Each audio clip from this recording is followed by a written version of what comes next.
Nggak kenal. Apa? Detik-detik preman palak wanita pengendara di Kendari, sempat memaki hingga ludahi mobil.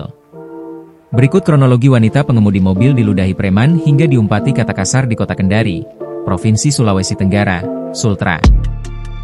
Insiden ini dialami di saat menunggu lampu lalu lintas berubah warna hijau di samping Hotel Parade Inn, Minggu, 25 Januari 2026, sekitar pukul 21 WITA. Tempat kejadian perkara, TKP, tepatnya di Jalan Brigjen M. Yoenos, Kelurahan Korumba, Kecamatan Mandonga. Korban D menjelaskan saat kejadian dirinya bersama rekannya dalam mobil tengah mengantre lampu lalu lintas.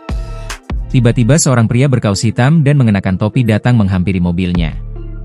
Sosok pria tersebut datang meminta dan memaksa untuk diberikan sejumlah uang, tapi ditolak oleh korban. Merasa tidak nyaman, korban menaikkan kaca mobil, tetapi ditahan oleh tangan pelaku. Korban merasa panik dan terus menekan saklar power window hingga akhirnya jari preman tersebut terjepit di jendela mobil.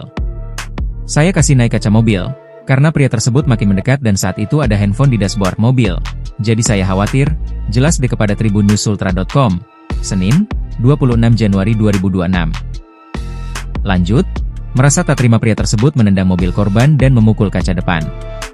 Tidak sampai di situ saja, pelaku juga melontarkan kalimat kasar kepada korban D. Lebih parahnya pelaku meludahi korban tepat di area wajahnya hingga terciprat di kaca mobil. "Dah, ludah, kena mukaku. Makanya cepat-cepat saya cuci bersih. Semoga petugas dapat menertibkan para preman yang kerap mengintimidasi," ujarnya. Jarak Jalan Brigjen M. Yoenos dengan markas kepolisian sektor, Polsek, Mandonga sekira 3,4 km, km, waktu tempuh 7 menit berkendara motor atau mobil. Markas polisi ini berada di Jalan Abu Nawas, Kelurahan Bende, Kecamatan Kadia, Kota Kendari, Sulawesi Tenggara.